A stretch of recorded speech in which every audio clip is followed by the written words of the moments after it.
Pekan suci diawali dengan Minggu Palma.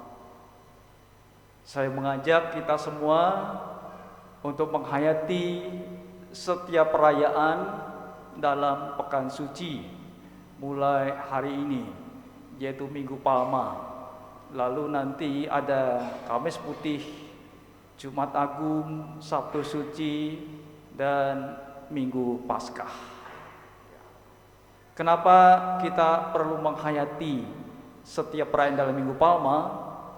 Supaya perayaan itu tidak sekedar berlalu begitu saja tanpa makna, tetapi sungguh kita maknai setiap perayaan yang kita rayakan selama pekan suci atau sepanjang nanti masa Paskah. Itulah iman kita. Dan kalau kita sungguh menghayati, maka pasti kita akan memetik buah, memetik hal yang bermakna dari setiap perayaan yang kita rayakan.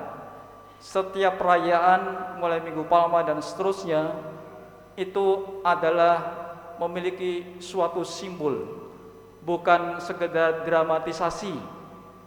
Artinya ini bukan drama. Misalkan kalau Minggu Palma, kalau bicara drama, ada yang perarakan Yesus itu, Yesusnya naik kuda, padahal di Injil dia naik keledai. Artinya itu dilebih-lebihkan, didramatisir.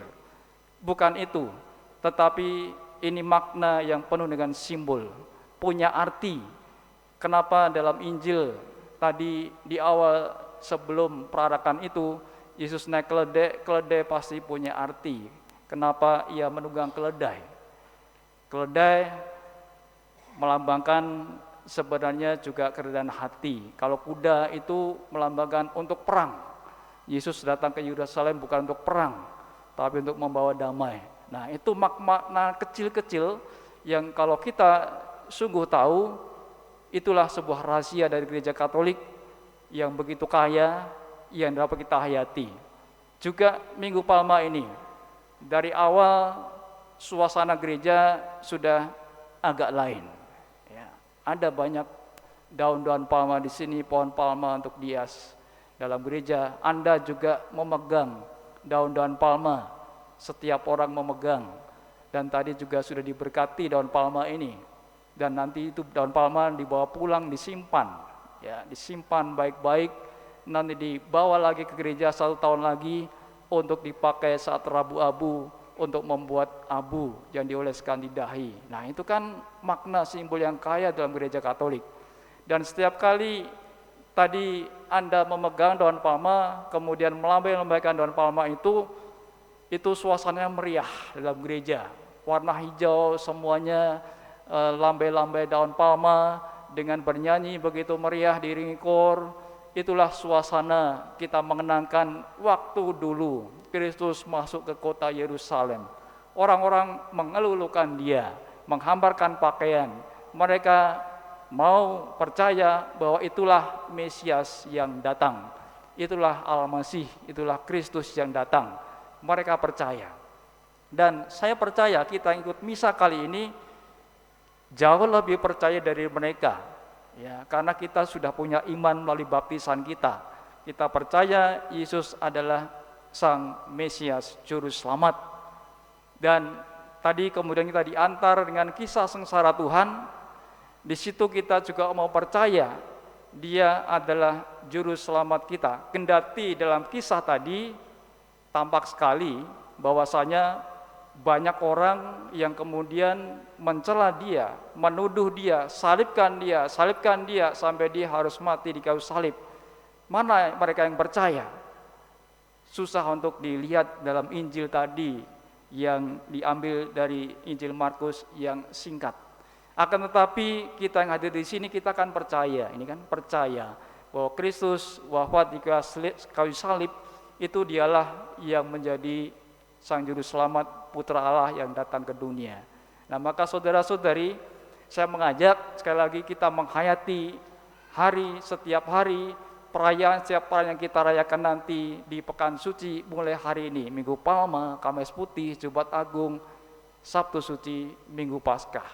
Kalau Anda sungguh menghayati penuh dengan iman, pasti akan membawa buah dan makna bagi Anda dan juga keluarga. Nah, itu mulai sekarang kita berusaha menghayati. Nah, saudara-saudari sekalian, kita juga dibantu dalam Minggu Palma ini bacaan-bacaan dari Sabda Tuhan. Selain bacaan pertama, ada bacaan kedua.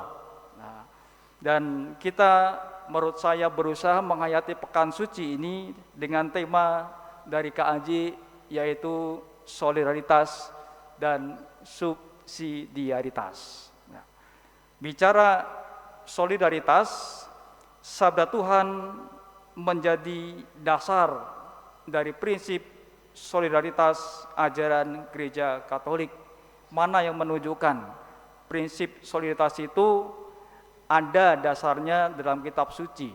Dasarnya adalah tadi yang kita dengar dari bacaan kedua, surat Paulus kepada jemaat di Filipi bab 2. Nah, dikatakan demikian tadi.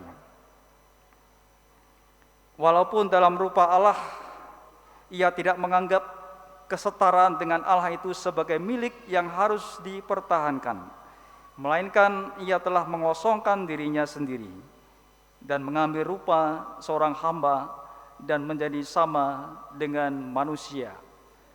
Arti solidaritas adalah kita ingat akan ajaran Katolik tentang yang namanya inkarnasi, yaitu Allah menjadi manusia.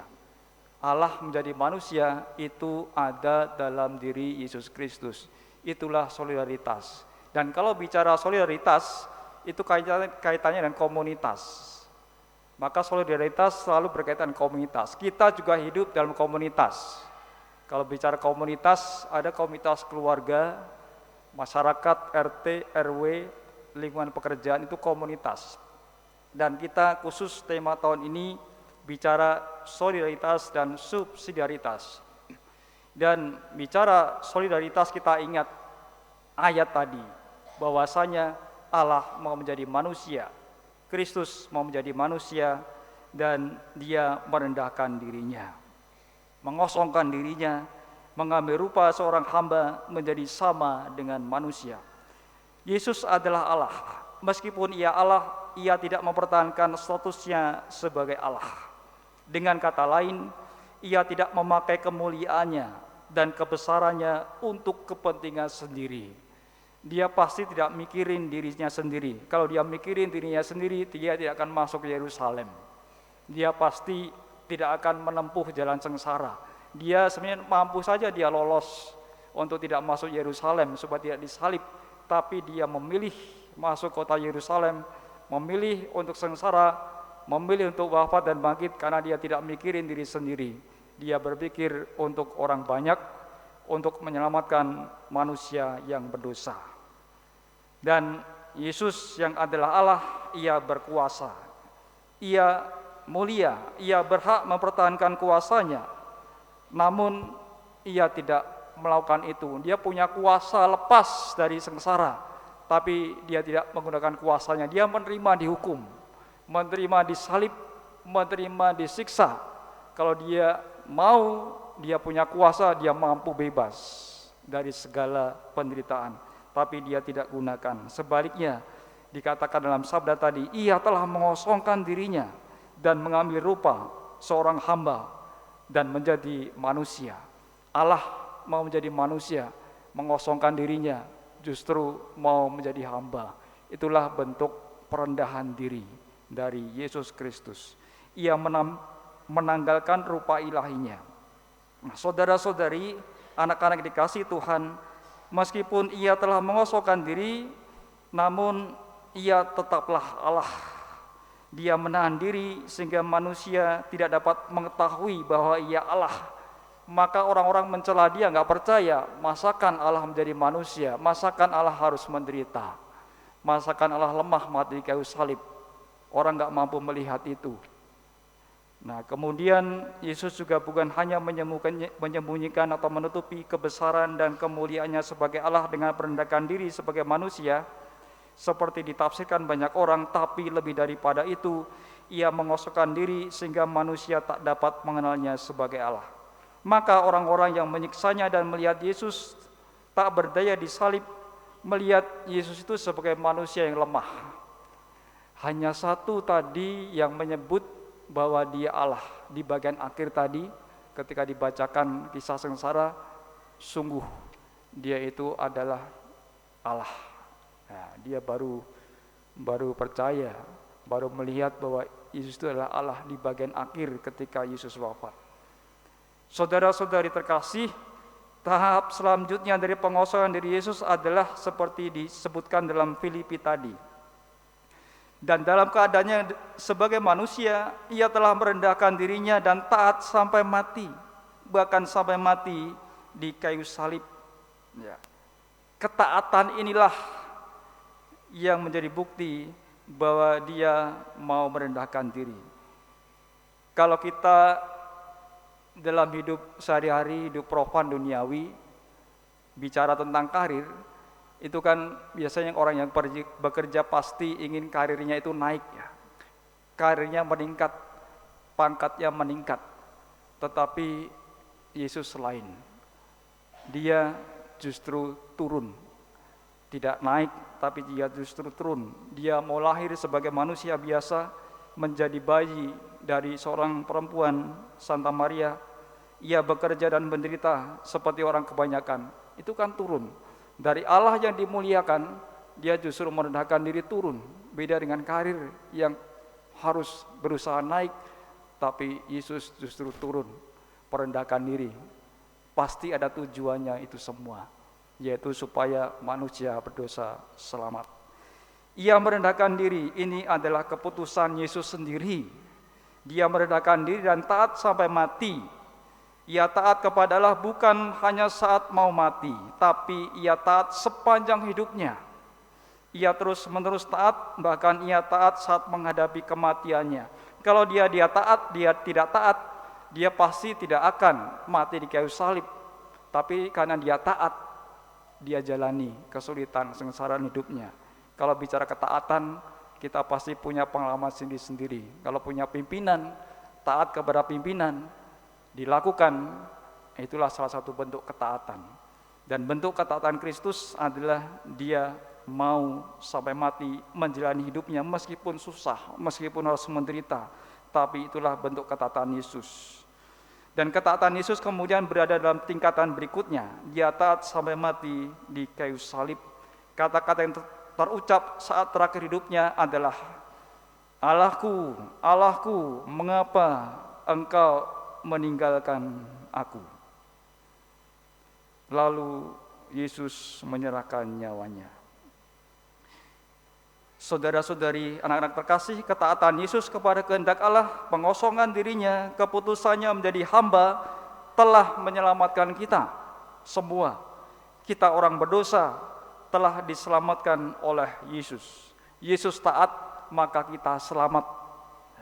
Yesus mau merendahkan diri agar kita selamat. Yesus mau menjadi manusia sama seperti kita karena Ia mengasihi kita. Itu permenungan yang saya tawarkan di Minggu Palma ini, dan semoga kita mampu memaknai sabda Tuhan dan perayaan Minggu Palma yang kita mulai untuk membuka pekan suci ini. Dan selamat untuk merenungkan dan kemudian menghayati perayaan pekan suci pada hari-hari yang mendatang, mulai dari Senin, Selasa, Kamis, Jumat, Sabtu, dan Minggu yang akan datang. Semoga dengan kita menghayatinya sungguh-sungguh, dengan berpartisipasi aktif dalam setiap perayaan, sadar kita sungguh dapat mengambil makna dari setiap perayaan pekan suci yang kita rayakan pada 2024 ini. Kita juga mohon tuntunan Roh Kudus agar membantu kita sungguh mampu menghayati setiap perayaan pekan suci yang kita rayakan. Kita hening sebentar meresapkan sabda Allah.